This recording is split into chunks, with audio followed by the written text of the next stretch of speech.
Ini kan baru acara dengan Pak Wagub, jadi saya pakai kopiah tadi hari ini. Iya, Prof. Style hari ini style saya style MUI lah kira-kira. Baik, bismillahirrahmanirrahim. Assalamualaikum warahmatullahi wabarakatuh. Waalaikumsalam warahmatullahi wabarakatuh. Ya baik, saudara-saudara sekalian. Hari ini saya tadi agak sedikit terlambat ya karena ada acara dengan Pak Wagub di Swiss Bell Inn ini di hotel ini. Dan sekarang saya akan menyampaikan tentang yang kemarin tuh ada nggak di Inn? Nggak ada ya recordingnya? Kalau recording ada, Prof, tapi kalau filenya belum saya minta. Filenya belum di-share sama saya. Belum, Prof. Tar saya buka dulu ya. Iya, Prof. Kalau tidak salah pengantar studi Islam. Iya, pengantar studi Islam. Pengantar studi Islam ya kemarin tuh ya. Iya, Prof. Pengantar studi Islam nanti ya.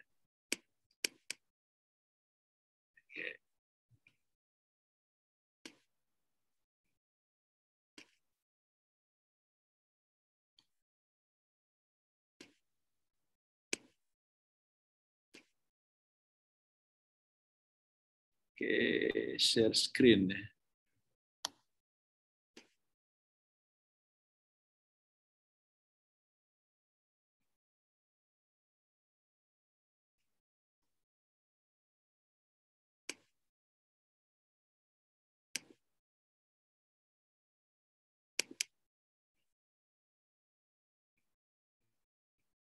Kok nggak ada ya?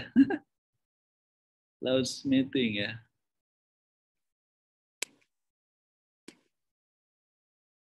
Lihat dulu. Kok nggak ada nih?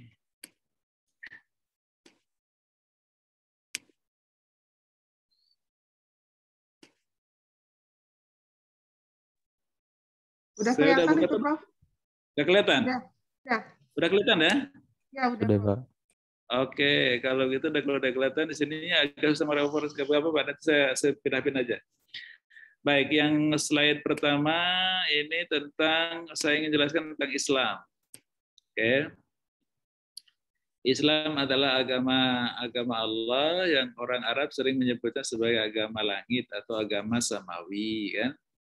Karena diturunkan dari Allah pada umat manusia melalui seorang rasul. Saya yang pertama ingin menyampaikan tentang bahwa ada agama itu yang memang dari Allah, orang menyebutnya sering agama samawi atau agama langit. Ya.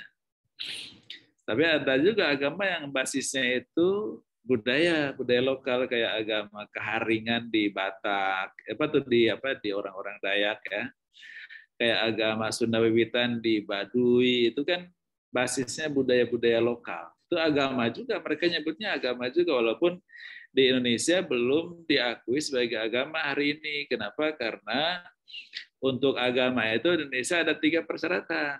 1, harus ada konsep Tuhannya. Yang kedua, harus ada kitab sucinya. Yang ketiga, ada rasulnya. Nah, ketika mereka tidak bisa menjelaskan kitab sucinya apa, kemudian rasulnya siapa, maka nggak bisa masuk sebagai agama. Maka pembinaan Sunda Wiwitan, Keharingan, kemudian agama-agama orang-orang Dayak, agama orang-orang pedalaman itu sekarang dibinanya bukan di Kementerian Agama, tapi di Kementerian Pendidikan dan Kebudayaan. Kenapa? Karena itu budaya. Ketika budaya itu ada di Menteri Pariwisata, maka dia di Kemenparikbud, disebut Kemenparikbud ya, Kementerian Pariwisata dan Budaya dan Ekonomi Kreatif dan Budaya. Maka agama ada di situ tuh, ada agama Keharingan, Sunda Wiwitan dan sebagainya. Atau agama-agama kepercayaan orang-orang Tengger gitu, itu kan itu agama-agama yang basisnya budaya lokal dari masyarakat tertentu. Nah, sedangkan agama yang dari langit itu, yang dari Tuhan itu hanya 3. Yang paling tua itu Yahudi yang sekarang dianut oleh masyarakat dari Yerusalem di Israel, itu sedikit sekali penghuni penganut di dunia ini. Yang kedua Nasrani yang banyak itu. Jadi yang paling banyak di dunia itu adalah orang Nasrani, karena di daratan Eropa semua Nasrani. Muslim banyak, tapi majority mereka Nasrani. Kemudian di Eropa, di Amerika dari utara sampai selatan itu Nasrani basisnya. Satu benua besar itu ya, Nasrani kebanyakan. Muslim banyak, tapi Nasrani lebih majority kan. Di Australia satu benua itu, Australia dan New Zealand juga Nasrani. Jadi memang penduduk dunia itu yang paling besar ya Nasrani. Jadi di Indonesia ada dua Nasrani, itu dibagi ada Katolik dan ada Protestan. Tapi kalau di dunia nggak ada, semuanya adalah Kristen. Cuma ada Kristen yang Protestan yang dia tidak berorientasi ke Vatikan, kan ada karena ada Martin Luther King yang berjuang mengeluarkan berbagai banyak reformasi dalam sistem kepercayaan orang-orang Nasrani itu. Kemudian yang kedua terbesar itu adalah Islam. Tapi agama yang terakhir diturunkan oleh Allah itu Islam, dan penganutnya memang terbesar kedua di dunia ya, di dunia. Dia dari di Timur Tengah, di Saudi Arabia plus Afrika Utara itu ada semua basisnya Muslim. Asia Tengah yaitu di Afghanistan, Pakistan itu Asia Tengah itu. Kalau Asia Selatan itu Hindu kan dari India. Asia Tenggara itu kira-kira Muslim itu di situ. Apa kantong-kantong Islam itu di dunia hanya di 3 wilayah besar itu, di Timur Tengah, Middle East, yaitu di tempatnya Rasulullah itu diturunkan atau Rasulullah diutus, yaitu Muhammad, lalu kemudian di Afrika Utara, lalu kemudian ke Asia Tengah, Afghanistan dan Pakistan, lalu kemudian ke Asia Tenggara. Maka kemudian penghuninya di dunia itu ya penganutnya ya konon di jumlah-jumlah itu di atas 1 miliar, tapi menjelang 2 miliar. Sedangkan yang Kristen itu kan sudah sampai 3-4 miliar. Itu yang statusnya sebagai Kristen ya, baik Katolik maupun Nasrani maupun Protestan.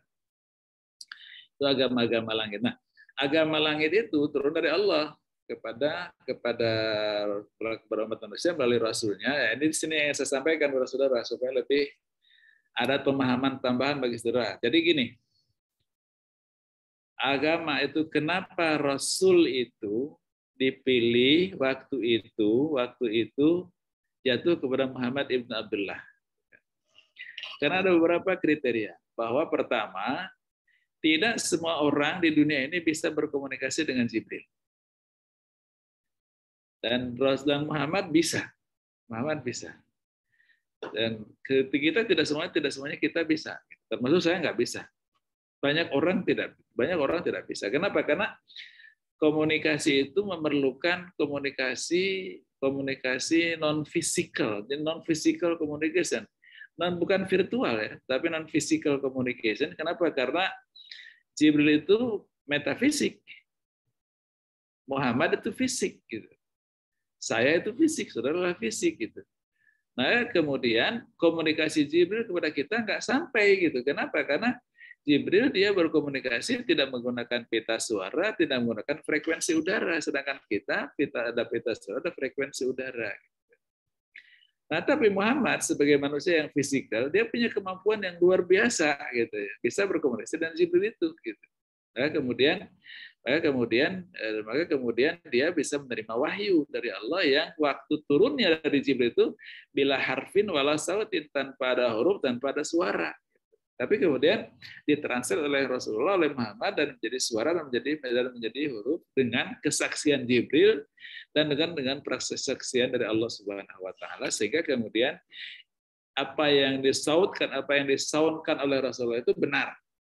Apa yang dibunyikan oleh Rasulullah itu benar, apa yang ditranslate menjadi sebuah huruf itu menjadi sebuah kebenaran yang dipersaksikan oleh Allah Subhanahu wa taala. Kenapa? Karena memang Muhammad Rasulullah bisa berkomunikasi dengan Allah, bisa berkomunikasi dengan Jibril, gitu.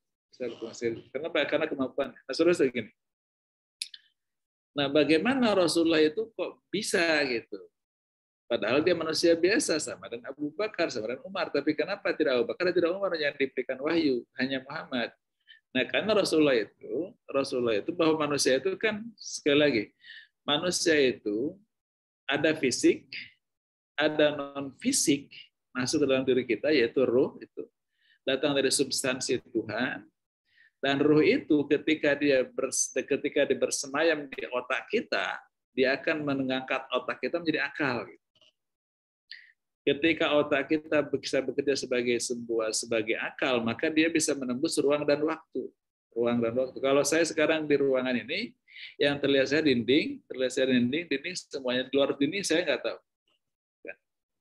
Tapi akal saya, otak saya sekarang sampai ke Borobudur. Gitu. Itu kenapa? Karena saya pernah datang ke Borobudur, direkam oleh otak saya, tapi kemudian otak saya dengan akalnya itu dia sampai ke Borobudur ini. Sekarang ini saya sedang melihat Borobudur di kepala saya, akal saya. Kenapa? Karena di kepala saya ada akal. Kenapa akal itu dimasuki adalah otak yang dimasuki oleh ruh, sehingga ruh itu bisa menembus ruang dan waktu. Bisa menembus ruang dan waktu sampai kepada masa silam, sampai kepada sesuatu yang tidak terlihat oleh mata kepala kita. Itu kenapa? Karena ada ruh dalam otak kita. Nah, ketika roh itu ada dalam jantung, jantung itu atau hati ini kan tidak punya sel otak, dia tidak punya rekaman data. Maka kemudian dia bekerjanya roh itu tidak basis data. Kalau di akal itu basisnya data disimpulkan, lalu kemudian dia bisa dilihat dengan kemampuan akalnya. Kalau jantung itu dasarnya bukan data, karena dia tidak punya sel yang bisa merekam data.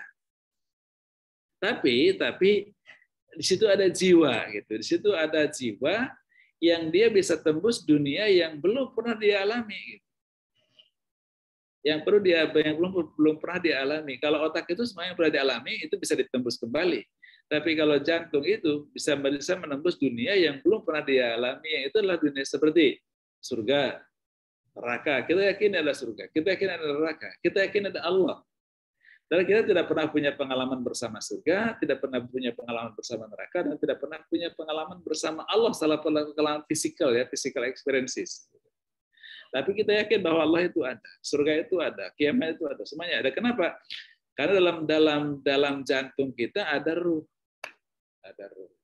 Nah, ruh itu ketika dia difungsikan oleh kita, dalam jantung saya ada ruh. Tapi ruh saya yang paling dalam tidak berfungsi, tidak terfungsikan. Yang berfungsi ruh dalam jantung kita adalah fungsi polbunnya, fungsi perasaannya, fungsi mencintai seseorang, bahkan mungkin ada yang benci, ada yang cinta, ada yang suka, ada yang tidak suka. Itu adalah fungsi polbun dalam jantung kita. Nah, kemudian maksimal bisa kita lakukan itu adalah ketika kita sudah tidak punya lagi rasa benci kepada orang.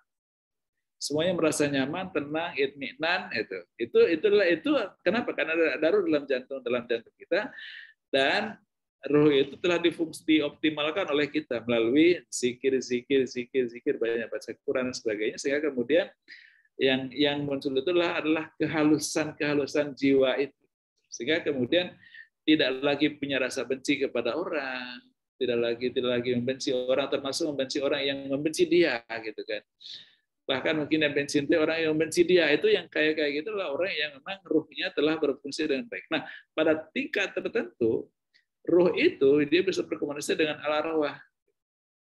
Ruh dalam jantung ini bisa berkomunikasi dengan ruhnya Jibril, dengan ruhnya Mikail, ruhnya Israfil dan Israel, dan juga sampai kepada Allah Subhanahu wa taala.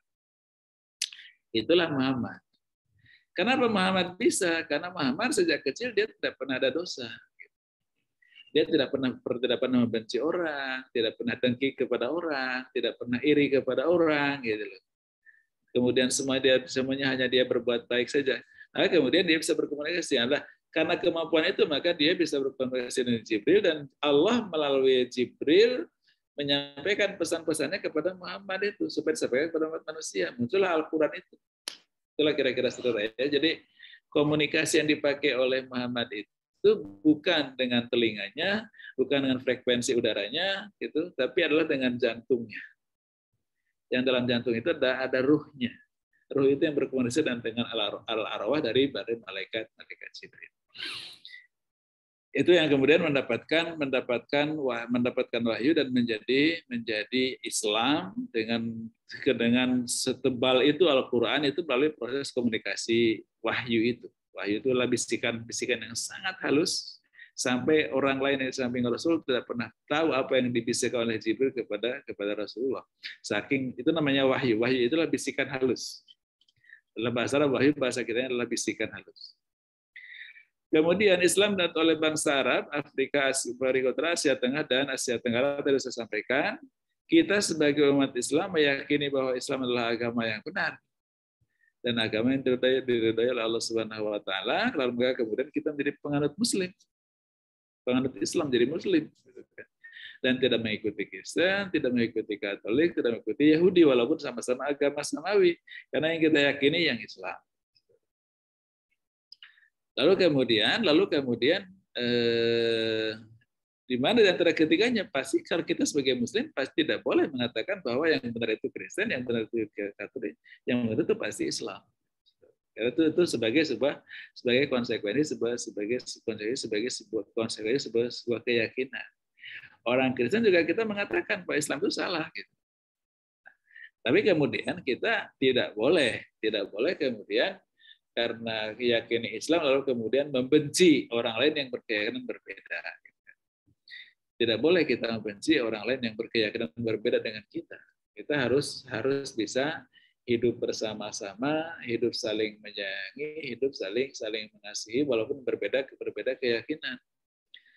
Wattaqullaha allati tasalluna bihi wal arham innallaha kana 'alaikum raqib. Itu yang jarang sekali orang mengutip ayat itu. Surah An-Nisa ayat 1. Jadi Allah menjadikan manusia itu dari satu induk, dari satu induk yaitu Adam dan Hawa itu, lalu kemudian menjadikan orang bermacam-macam, bersuku-suku, beretnik-etnik, beragama yang berbeda-beda, tapi kemudian wattaqullaha allati tasalluna bihi wal arham, harus saling kasih mengasihi satu sama lain, tidak boleh saling membenci. Itu sebenarnya pesan dari Islam, walaupun kita berbeda-beda keyakinan, kita yakini satu agama, tapi kemudian tidak boleh membenci orang lain yang berbeda keyakinan. Yang pertama tentang Islam. Oke, sampai sini ada pertanyaan. Saya teruskan slide kedua dulu ya. Struktur ajaran Islam. Kebaca nggak Nein? Kebaca, halo? Prof. Kebaca. Ya. Islam, struktur ajaran Islam itu akidah, sistem kepercayaan, syariah, sistem perbuatan, dan kemudian ujungnya adalah hakikat. Baik. Basisnya adalah akidah tadi, sistem kepercayaan. Kita percaya hanya kepada Allah Subhanahu wa taala, dan kemudian konsekuensi percaya kepada Allah itu maka kita percaya kepada kitabnya yaitu wahyu yang Allah sampaikan kepada kita melalui Muhammad, dan juga kita mempercayai Muhammadnya, maka munculnya kepercayaan kepada kitab suci, munculnya percaya kepada Rasul, itu konsekuensi dari munculnya kepercayaan kepada Allah Subhanahu wa taala sebagai Tuhan kita. Tuhan menyampaikan ajarannya kepada kita melalui kitab suci Al-Quran. Lalu kemudian kitab suci disampaikan kepada kita melalui rasulnya yaitu Muhammad. Dalam kitab suci kemudian siapa yang menyampaikan kepada Muhammad? Malaikat. Maka Abdullah yakin kepercayaan kepada malaikat. Kemudian apalagi konten yang disampaikan, salah satunya adalah kepercayaan kepada hari akhir, kemudian dan bahkan terakhir itu ada qada dan qadar. Qada dan qadar itu adalah apa yang Allah sudah putuskan di zaman ajali, apa yang Allah sudah putuskan itu pasti terjadi untuk umat manusia. Di sini ada banyak interpretasi dari teologi atau sistem keyakinan Islam di mana ada yang ulama yang mengatakan bahwa yang disebut ajali itu kuliatnya, bukan juziatnya. Juziatnya itu terjadi sesuai dengan hukum alam, gitu kan? Dan itu harus kita yakini bahwa ada qada dan ada qadar, maka kemudian qada itu adalah sesuatu yang telah diputuskan di zaman azali, qadar adalah implementasi di qadar itu, maka kemudian implementasi itu juziatnya itu di situ sudah masuk hukum alam. Hukum alam juga adalah ciptaan Tuhan. Maka kemudian bukan karena kekuasaan Tuhan seseorang mati hari ini, tapi karena memang ada hukum Allah yang membuat dia harus meninggal. Bukan karena kemauan Allah bahwa seseorang itu menjadi kaya atau menjadi miskin hari ini, Tapi kan ada hukum alam hukum alam yang membuat dia menjadi miskin atau membuat dia jadi kaya. Itu juziatnya ya, juziat itu tergantung sangat tergantung kepada atau sangat dipengaruhi oleh hukum alam yang memang dia berada di situ. Tapi kemudian kuliatnya itu Allah sudah putuskan dari sejak zaman itu. Itulah qada dan qadar yang muncul dalam rukun iman. Lalu kemudian fungsinya iman itu untuk apa gitu? Fungsinya iman kepada Allah itu pertama untuk basis perbuatan kita, bahwa itu perbuatan yang akan kita perbuat itu basisnya adalah keyakinan kepada Allah SWT bahwa Allah menyuruh kita berbuat itu. Allah menyuruh kita melaksanakan salat, Allah menyuruh kita melaksanakan puasa, Allah menyuruh kita melaksanakan ibadah haji, Allah menyuruh kita membayar zakat. Clear itu semuanya sebagai muslim. Allah menyuruh kita berusaha, Allah menyuruh kita bekerja. Maka kemudian Allah supaya menyuruh kita untuk belajar supaya pintar, supaya punya skill, supaya punya keahlian, saudara jadi sarjana. Itu diperintahkan oleh Allah Subhanahu wa taala. Nah, kenapa Anda kuliah di Tarbiyah PAI? Karena Allah menyuruh kita belajar di situ. Itu basis keyakinan itu di situ. Jadi jangan kemudian karena kita kuliah ya karena saya ingin jadi guru, jangan kita kuliah karena saya ingin dapat pekerjaan yang baik, bukan karena, tapi Allah menyuruh kita belajar, Allah menyuruh kita menjadi orang pintar sehingga kemudian bisa kompetitif, nanti kita akan punya pekerjaan. Allah menyuruh kita bekerja, nah karena bekerja kita akan mendapatkan penghasilan, dengan punya penghasilan maka kita akan bisa mendapatkan kesejahteraan dalam kehidupan dunia. Bahasa di situ. Tapi kemudian akidah juga akan menjadi kekuatan kontrol dalam hidup kita. Nanti ketika melaksanakan tugas-tugas profesi kita tidak boleh zalim kepada orang lain, tidak boleh menganiaya orang lain, tidak boleh dengki kepada orang lain, kemudian tidak boleh menyimpang dari aturan-aturan agama, gitu kan, aturan-aturan agama.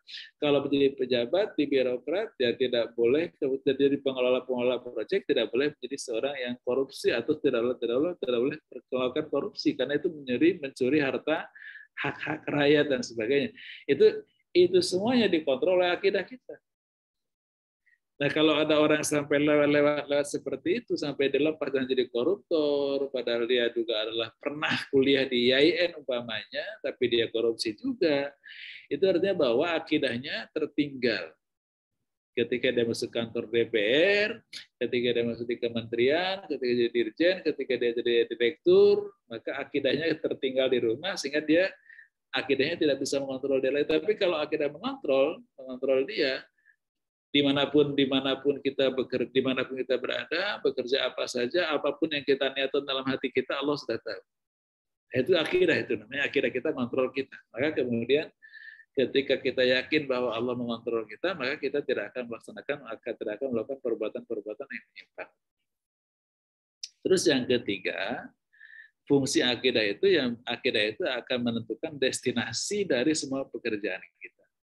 Kalau semua karya kita, kerja-kerja profesi kita, karya-karya sosial kita lalu didedikasikan hanya untuk Allah, untuk ridho Allah, maka kemudian kita tidak akan pernah wala ta'asu min ruhillah. Jadi tidak akan pernah kita frustasi.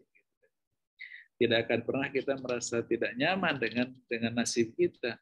Tidak akan pernah kita kemudian tidak menyalahkan Tuhan. Kenapa Tuhan begitu? Padahal saya kan sudah, apa salah saya sudah berbuat baik begini, tapi kenapa saya tidak? Itu kan menyalahkan Tuhan. Tapi ketika akidah itu selalu menjadi destinasi dari semua karya-karya kita, maka sikap behavior tadi kita tidak akan dalam diri kita, sehingga kemudian kita akan merasa terus hidup itu nyaman.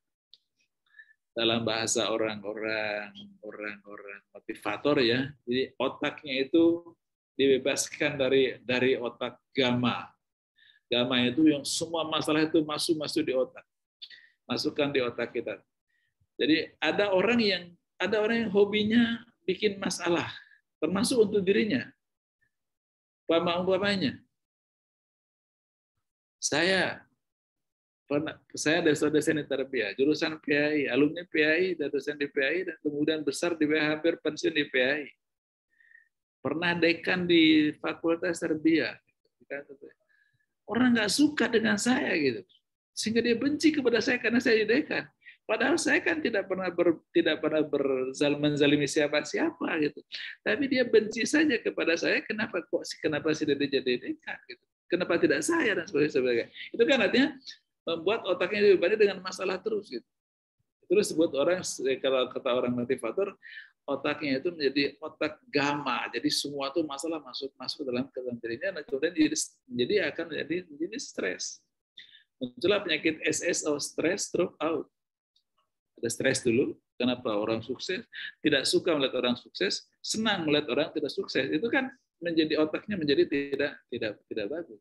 Otak gamma. Turun menjadi beta.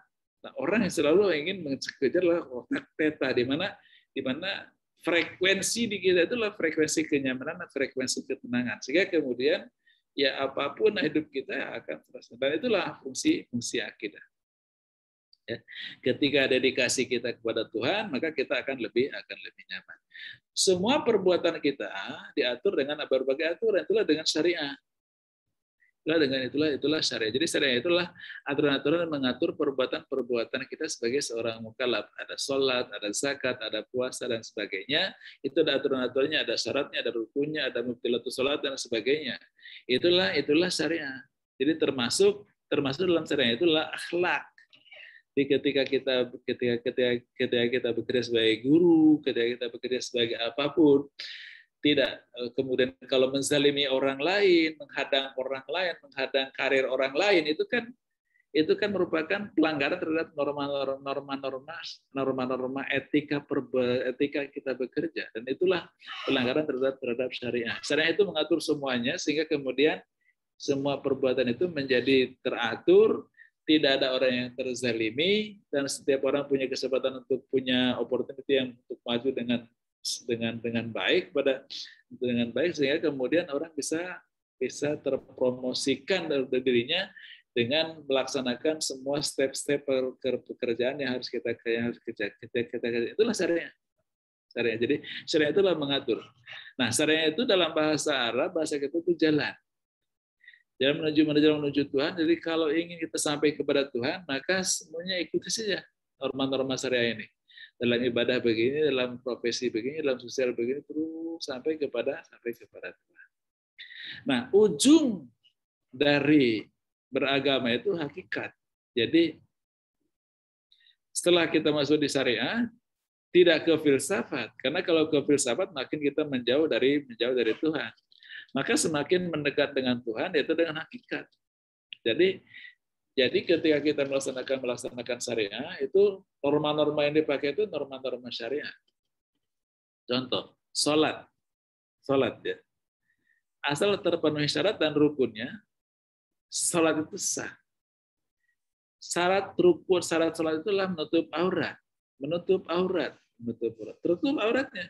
Tapi sarung yang dipakai oleh dia menutup aurat itulah sarung hasil menggasap sarung orang lain atau hasil mencuri orang lain, gitu kan.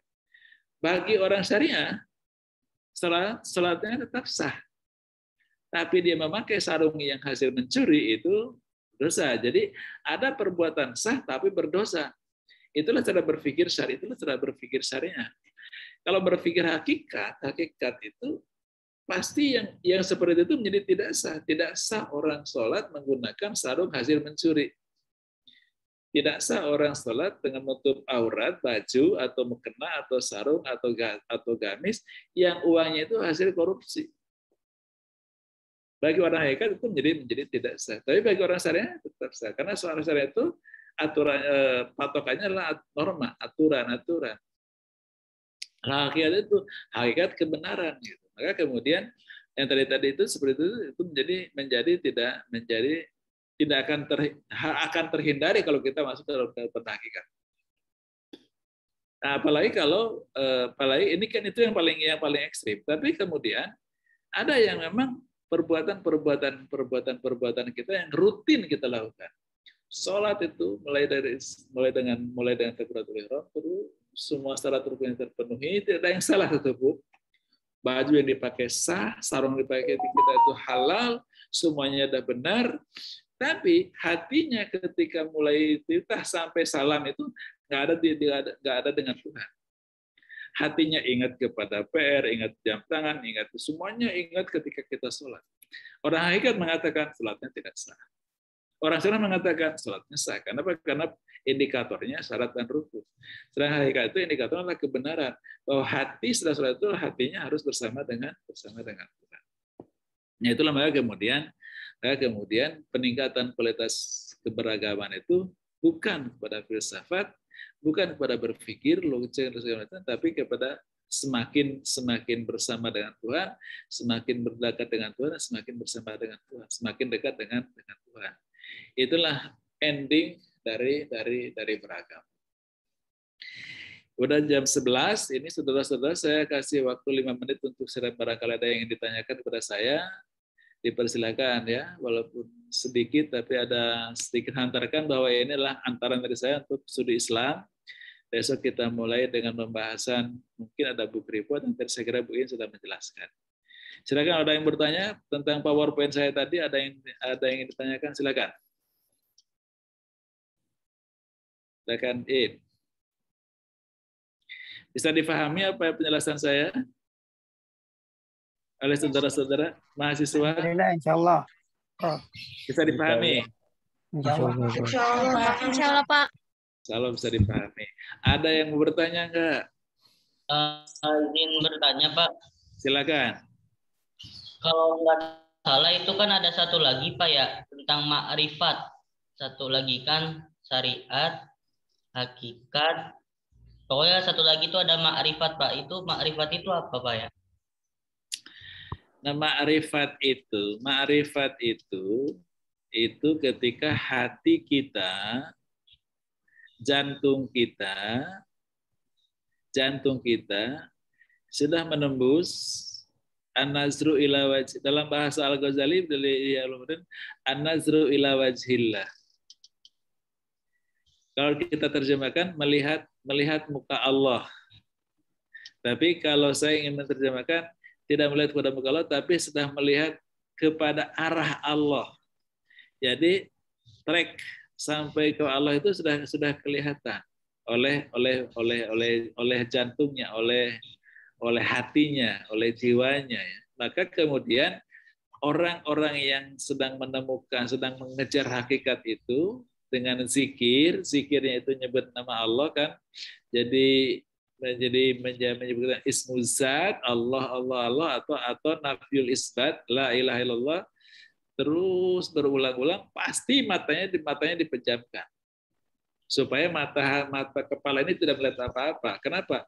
Dalam rangka membuka mata hatinya, mata yang ada dalam jantungnya itu dibuka. Ketika itu sudah bisa melihat, maka itulah mulai awal ma'rifat. Ma'rifat itu adalah melihat kepada sesuatu di samping Allah Subhanahu wa taala. Tapi itu yang melihat bukan mata kita. Bukan mata di kepala, tapi mata di hati. Yaitu dengan ruh yang ada dalam hatinya, yang ada dalam jantungnya. Dengan ruh itu dia bisa menembus dunia arwah. Sebut dengan malakut, jabarut sampai kepada Tuhan. Itulah ma'rifat. Jadi mukasyafah sudah terbuka. Kalau Al-Ghazali karena dia yang dicari itulah ilmu, maka dia mendapatkan teori-teori. Yang kelihatan oleh Al-Ghazali adalah teori. Kalau ada seorang sufi kemudian bisa berjalan di atas air dan tidak tenggelam, itu bukan magis, tapi dia punya teorinya gitu. Seorang sufi dibakar kemudian kedinginan itu bukan magis, tapi ada teorinya. Kalau kita teori hukum alam, setiap benda yang lebih besar jenis dari air, maka dia akan tenggelam. Maka kemudian kalau kita di atas air pasti kita tenggelam gitu, karena berat jenis kita lebih besar daripada air.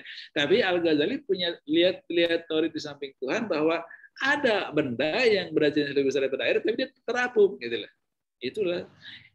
Itu dapatan dari sisi Allah, itulah disebut dengan ma'rifat. Jadi makanya kemudian itu banyak kan yang khariqul ada, yang beda dari kebiasaan umumnya, tapi itulah hasil temuannya para sufi dengan ma'rifatnya dia bisa menemukan teori-teori itu. Kalau Rabi'ah al-Adawiyah bukan dapatkan teori, karena dia carinya cinta, maka dia dapatnya cinta. Jadi tergantung kepada ma'rifat itu dia mencari apa. Mencari ilmu dapat ilmu, mencari cinta dapat mahabbah, mencari ridho, semuanya tergantung kepada si sufi dia mencari apa. Itulah ma'rifat. Jadi ma'rifat itu mukasafah, terbukanya mata hati, ruh yang ada di jantung itu terbuka sehingga dia bisa melihat ke sisi Allah. Itulah saya kira ending dari beragama. Betul kata Anda bahwa syariat, hakikat, ujungnya adalah ma'rifat. Clear ya? Jelas ya? Jelas. Insyaallah. Insyaallah. Oke, yang lain-lain bisa memahami? Insyaallah bisa, Pak. Bagus, terima kasih. Ini udah jam 11 ya, saya kira mereka harus sudah masuk ke jam yang lain, ke mata kuliah yang lain ya. Kalau tidak sudah habis, Prof. Sudah habis. Sudah habis. Dan tadi silabusnya sudah Bu In sampaikan, jadi kita punya 2 kali pertemuan seminggu, yaitu hari Selasa dan hari Jumat. Nah, hari Jumat itu jam yang sama itu saya sudah beberapa kali ngajar di UIN Palembang. Jadi saya akan coba komunikasi ke UIN Palembang. Bisa nggak mereka pindah S3 ini, masuk S3. Kalau S3 kan lebih gampang ya. Lebih gampang itu adaptasinya. Nanti saya akan komunikasi, mudah-mudahan bisa pindah sehingga kemudian yang kita tidak berubah jadwal. Saya kira itu dari saya. Terima kasih. Sama-sama, Prof. Terima kasih, Bu In. Tadi masih kalau ada yang disampaikan, dipersilakan diteruskan. Dan tapi ini jam 11, sekarang tutup aja supaya mereka. Sudah semua tadi, Prof. Udah ya. Tadi saya ujung tadi yang sedang jelaskan Islam Nusantara. Jadi saya ingin menegaskan bahwa yang kita maksud itu Islam Nusantara, that is the style of Islam yang ada di Indonesia, itu Islam Nusantara, sebenarnya Islam yang adaptif pada budaya lokal. Jadi uniqueness-nya Islam Indonesia adalah seperti itu gitu kan. Dan orang-orang Wahabisme pasti menolak karena itu bukan Islam katanya, itu budaya lokal. Tapi di gini contohnya lah. Kalau orang-orang yang sangat sederhana itu kan punya kebiasaan dia kalau sakit gigi, sakit perut segala macam ketemu dukun lalu kemudian mereka pakai mantra-mantra karena meminta kepada yang supranatural itu gitu kan. Lalu kemudian datanglah para wali 9 itu khususnya ke Kalijogo lah yang memang orang Jawa asli ya. Itu dia tidak mengubah prosesinya. Ada kiai yang minta jampi-jampi, tapi isinya selawat gitu, kira-kira. Isinya adalah Al-Quran. Gitu. Jadi casingnya nggak diubah, tapi pentiumnya diperbaiki gitu. Itulah jadi mengadaptasikan Islam pada budaya-budaya lokal. Gitu. Nah, orang-orang Wahabisme lalu mengatakan nolak itu nggak benar kata. Tapi dari reality itu kenyataannya gitu. Menurut saya salah mereka apa gitu kan. Jadi kalau saya Anda sebagai seorang akademisi Muslim ya itu setelah realitas Islam di Indonesia seperti itu ya tidak bisa kita salahkan ya karena itu juga sudah wisdomnya dari para wali 9. Baik, saya kira gitu. Nanti kita ketemu lagi lah nanti dalam beberapa kali sesi dan kita punya banyak sampai 28 kali pertemuan ini ya. Iya, Prof, banyak banget. Cukup banyak ya. Baik, saya kira itu dari saya dan kita ketemu lagi nanti pada yang akan datang. Mudah-mudahan kita semuanya sehat-sehat selalu. Baik, salam. Dan saya akhiri. Assalamualaikum warahmatullahi wabarakatuh. Waalaikumsalam.